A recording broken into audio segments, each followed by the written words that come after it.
परिचय। विद्यार्थियों, तैयार हो जाइए। आज हम शंकु परिच्छेद के बारे में पढ़ेंगे। क्या आपने कभी पहिया देखा है? उसका आकार कैसा होता है? हाँ, वह वृत्ताकार होता है। आप में से कितने लोगों के पास अपने घर में डिश टीवी है और क्या आप जानते हैं कि उसका आकार कैसा होता है? हाँ, वो परवलयाकार होता है। अच्छा, क्या आप जानते हैं कि पृथ्वी का सूर्य के चारों ओर घूमने का मार्ग क्या होता है? हाँ, वह दीर्घवृत्तीय होता है। तो अंततः कौन मुझे बताएगा कि इस वस्तु का आकार कैसा है? वह अति परवलयाकार है। इस पाठ में आप सीखेंगे कि इन आकारों का विश्लेषण कैसे करते हैं और विभिन्न वस्तुओं की परिकल्पना में इनकी क्या भूमिका है।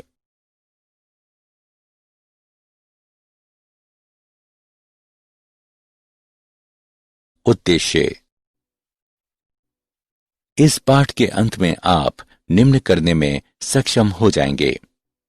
दिए गए केंद्र के निश्चित बिंदुओं से होकर जाने वाले वृत्त का समीकरण ज्ञात करना। दिए गए मापदंडों की सहायता से परवलय का समीकरण ज्ञात करने और उसके अक्ष और नाभि के निर्देशांकों को दर्शाना। दिए गए मापदंडों की सहायता से दीर्घवृत्त का समीकरण ज्ञात करना। दिए गए मापदंडों की सहायता से अति परवलय का समीकरण ज्ञात करना।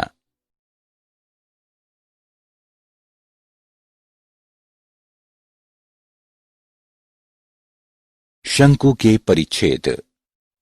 किसी शंक्वाकार सतह को एक समतल द्वारा परिच्छेदित करने से प्राप्त वक्रों को शंकव यानी कॉनिक सेक्शन कहते हैं। हम जानते हैं कि शंकु एक सतह या एक ठोस आकृति है जिसे एक रेखा गुजारकर बनाया जाता है, जिसमें रेखा हमेशा एक समतल को प्रतिच्छेदित करती है, जिसे नियता कहते हैं, और जिन स्थिर बिंदुओं से होकर गुजरती है उन्हें शीर्ष कहते हैं। अब हम एक लंब वृत्तीय शंकु के विभिन्न परिच्छेदों की चर्चा करेंगे। एक लंब वृत्तीय शंकु का एक समतल द्वारा प्राप्त परिच्छेद, जो कि उसके आधार के समानांतर होता है, वृत्त कहलाता है। एक लंब वृत्तीय शंकु एक समतल द्वारा प्राप्त परिच्छेद, जो कि शंकु की जनक के समानांतर होता है, परवलय कहलाता है। एक लंब वृत्तीय शंकु एक समतल द्वारा प्राप्त परिच्छेद, जो कि किसी भी जनक के समानांतर नहीं होता और न ही शंकु के अक्ष के लंबवत और न ही समानांतर होता है, दीर्घवृत्त कहलाता है। एक लंब वृत्तीय शंकु एक समतल द्वारा प्राप्त परिच्छेद, जो कि शंकु के अक्ष के समानांतर होता है, अति परवलय कहलाता है।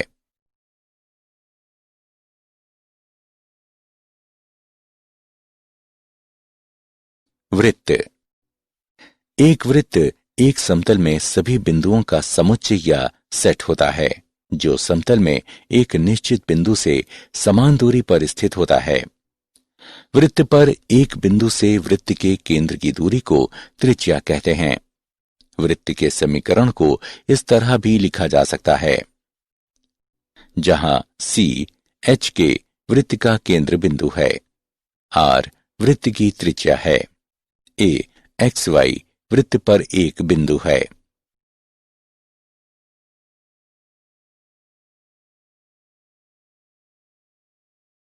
उदाहरण: केंद्र 3, 2 और त्रिज्या 7 से वृत्त का समीकरण ज्ञात कीजिए। हल: हमें वृत्त का केंद्र 3, 2 और त्रिज्या 7 दिया गया है। केंद्र H के और त्रिज्या R के एक वृत्त का समीकरण इस प्रकार दिया गया है। केंद्र और त्रिज्या का मान रखने के बाद हम पाते हैं कि x घटा 3 का वर्ग जमा y घटा 2 का वर्ग बराबर है 7 वर्ग के। जो कि गणना करके हल करने पर x वर्ग जमा y वर्ग घटा 6x घटा 4y बराबर 36 प्राप्त होगा।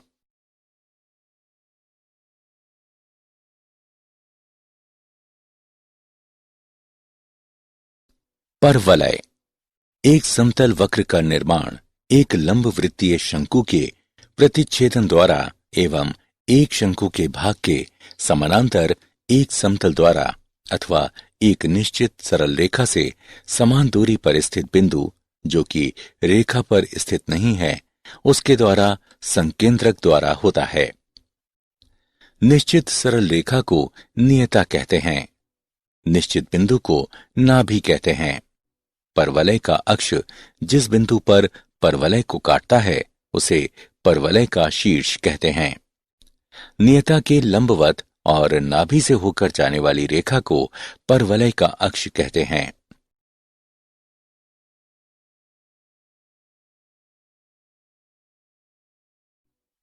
परवलय का मानक समीकरण। यदि शीर्ष मूल बिंदु पर हो और इसके सममित अक्ष x अक्ष या y अक्ष के अनुदिश हों तो परवलय के ऐसे 4 संभव दिक् विन्यास हैं। परवलय का समीकरण y वर्ग बराबर 4ax, y वर्ग बराबर घटा 4ax, x वर्ग बराबर 4ay, x वर्ग बराबर घटा 4ay।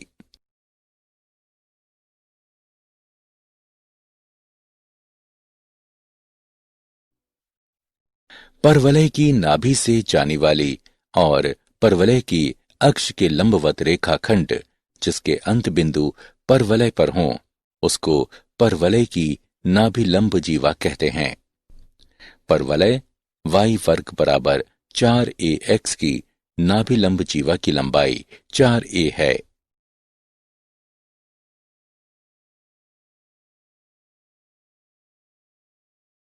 उदाहरण, उस परवलय का समीकरण ज्ञात कीजिए जिसकी नाभि लंब जीवा 4 इकाई है, जिसका अक्ष रेखा 3x जमा 4y घटा 4 बराबर 0 है और शीर्ष की स्पर्शजया रेखा 4x घटा 3y जमा 7 बराबर 0 है। हल। माना कि P XY परवलय पर कोई बिंदु है। शीर्ष की स्पर्शजया के लंबवत PM और उसके अक्ष के लंबवत PN खींचें तथा PN वर्ग बराबर होगा नाभि लंब जीवा गुणे PM के। इसे समीकरण 1 से चिन्हित करें। अब PN बराबर अक्ष 3x जमा 4y घटा 4 बराबर 0 पर P XY से लंब की लंबाई है 3x जमा 4y घटा 4 बटे 9 जमा 16 का वर्गमूल बराबर 3x जमा 4y घटा 4 बटे 5। PM बराबर शीर्ष की स्पर्शजया A 4x घटा 3y जमा 7 बराबर 0 पर P XY से लंब की लंबाई 4x घटा 3y जमा 7 बटे 16 जमा 9 का वर्गमूल बराबर 4x घटा 3y जमा 7 बटे 5। नाभि लंब जीवा है 4। समीकरण 1 से 3x जमा 4y घटा 4 बटे 5 वर्ग बराबर 4 गुणा 4x घटा 3y जमा 7 बटे 5। 3x जमा 4y घटा 4 का वर्ग बराबर 20, 4x घटा 3y जमा 7। ये परवलय का अभीष्ट समीकरण है।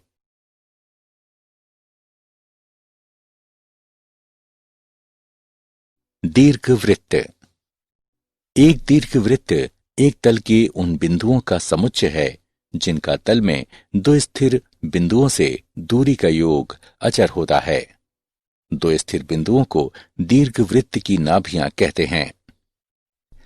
नाभियों को मिलाने वाले रेखाखंड के मध्य बिंदु को दीर्घवृत्त का केंद्र कहते हैं। दीर्घवृत्त की नाभियों से जाने वाला रेखाखंड दीर्घ अक्ष यानी मेजर एक्सिस कहलाता है, जिसकी लंबाई 2a होती है। केंद्र से जाने वाला और दीर्घ अक्ष के लंबवत रेखाखंड लघु अक्ष यानी माइनर एक्सिस कहलाता है, जिसकी लंबाई 2b होती है। दीर्घ अक्ष के अंत बिंदुओं को दीर्घवृत्त के शीर्ष कहते हैं। नाभियों की दूरी को 2c से निरूपित किया जाता है। दीर्घवृत्त की उत्केंद्रता दीर्घवृत्त के केंद्र से नाभि और केंद्र से शीर्ष की दूरियों का अनुपात है, अर्थात E बराबर C/A।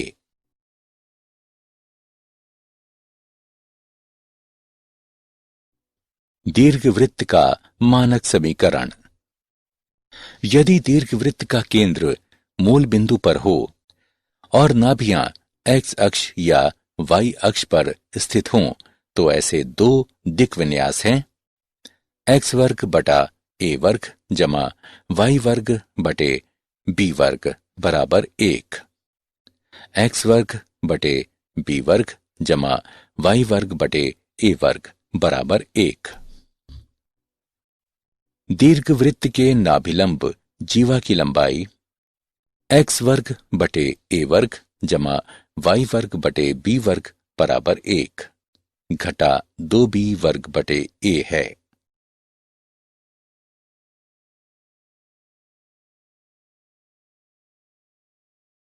उदाहरण: यदि नाभिलंब जीवा की लंबाई नाभियों के बीच की दूरियों के बराबर हो, तो दीर्घवृत्त की उत्केंद्रता ज्ञात कीजिए। हल: नाभियों के बीच की दूरी बराबर नाभिलंब जीवा की लंबाई का 2ae बराबर 2b वर्ग बटे a, अथवा ae बराबर a वर्ग 1 घटा e वर्ग बटे a, अथवा e बराबर 1 घटा e वर्ग अथवा e वर्ग जमा e घटा 1 बराबर 0। e बराबर घटा 1 जमा घटा 1 जमा 4 का वर्गमूल बटे 2 बराबर घटा 1 जमा घटा 5 का वर्गमूल बटे 2। दीर्घवृत्त के लिए 0 जो छोटा है ई से, 1 जो बड़ा है ई से। अस्वीकृत या उपेक्षित ई बराबर घटा 1 घटा 5 का वर्गमूल बटे 2 जो कि छोटा है 0 से। हमें प्राप्त होता है ई बराबर 5 का वर्गमूल घटा 1 बटे 2।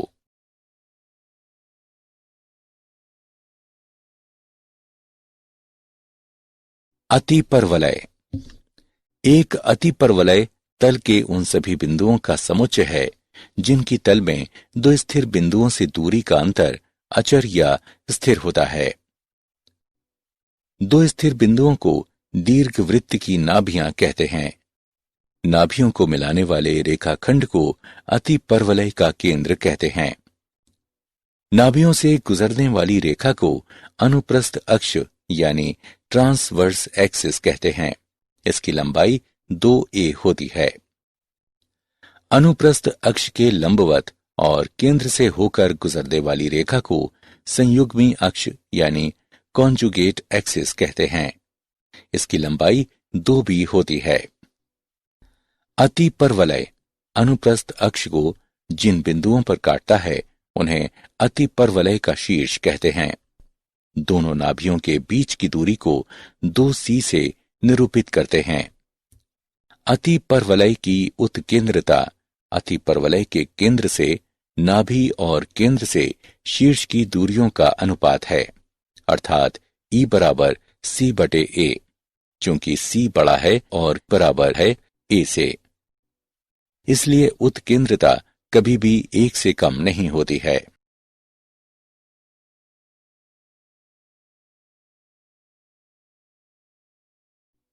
अतिपरवलय के मानक समीकरण। अतिपरवलय का केंद्र मूल बिंदु पर और नाभियां x अक्ष और y अक्ष पर स्थित हों, तो ऐसे दो दिक् विन्यास होंगे: x वर्ग बटे a वर्ग घटा y वर्ग बटे b वर्ग बराबर 1, वाई वर्ग बटे ए वर्ग घटा एक्स वर्ग बटे बी वर्ग बराबर 1। अति परवलय की नाभिलंब जीवा की लंबाई 2b वर्ग बटे ए है।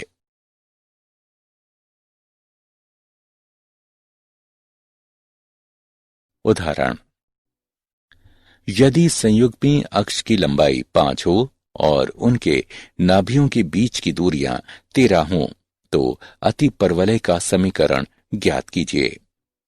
हल, मान लीजिए कि अति परवलय का समीकरण एक्स वर्ग बटे ए वर्ग घटा वाई वर्ग बटे बी वर्ग बराबर 1, संयुग्मी अक्ष बराबर 2b बराबर 5, b बराबर 5/2 है। नाभियों के बीच की दूरी बराबर 2ae बराबर 13, ae बराबर 13/2। अब b वर्ग बराबर ए वर्ग ई वर्ग घटा 1, ए वर्ग जमा बी वर्ग बराबर ए वर्ग ई वर्ग, ए वर्ग जमा 5/2 का वर्ग बराबर 13/2 का वर्ग, ए वर्ग बराबर 13/2 का वर्ग घटा 5/2 का वर्ग बराबर 36। अति परवलय का समीकरण एक्स वर्ग बटे 36 घटा वाई वर्ग बटे 25/4 बराबर 1, अर्थात एक्स वर्ग बटे 36 घटा 4y वर्ग बटे 25 बराबर 1।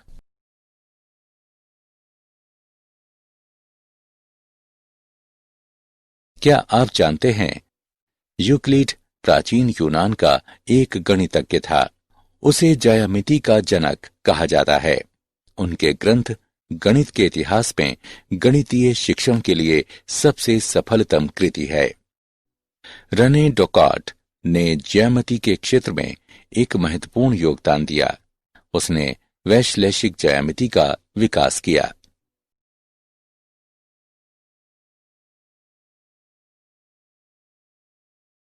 सारांश, आइए हमने जो कुछ सीखा है उसे संक्षेप में दोहराएं। वृत्त समतल के उन बिंदुओं का समुच्चय होता है जो तल के एक स्थिर बिंदु से समान दूरी पर होते हैं। केंद्र एच के और त्रिज्या आर के एक वृत्त का समीकरण है। एक परवलय तल के उन सभी बिंदुओं का समुच्चय है जो एक निश्चित सरल रेखा और तल के एक निश्चित बिंदु जो रेखा पर स्थित नहीं है उससे समान दूरी पर हैं। नाभियों ए 0, ए जो 0 से बड़ा है और नियता x बराबर घटा a के परवलय का समीकरण है। परवलय की नाभि से जाने वाली और परवलय की अक्ष के लंबवत रेखाखंड जिसके अंत बिंदु परवलय पर हों उसको परवलय की नाभि लंब जीवा कहते हैं। परवलय y वर्ग बराबर 4ax के नाभि लंब जीवा की लंबाई 4a है। एक दीर्घ वृत्त तल के उन बिंदुओं का समुच्चय है जिनका तल में दो स्थिर बिंदुओं से दूरी का योग अचर होता है।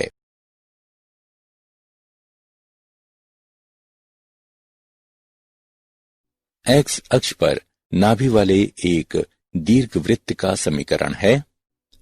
दीर्घवृत्त की नाभियों से जाने वाली और दीर्घ अक्ष पर लंबवत रेखाखंड जिसके अंत बिंदु दीर्घवृत्त पर हों उसको दीर्घवृत्त का नाभि लंब जीवा कहते हैं।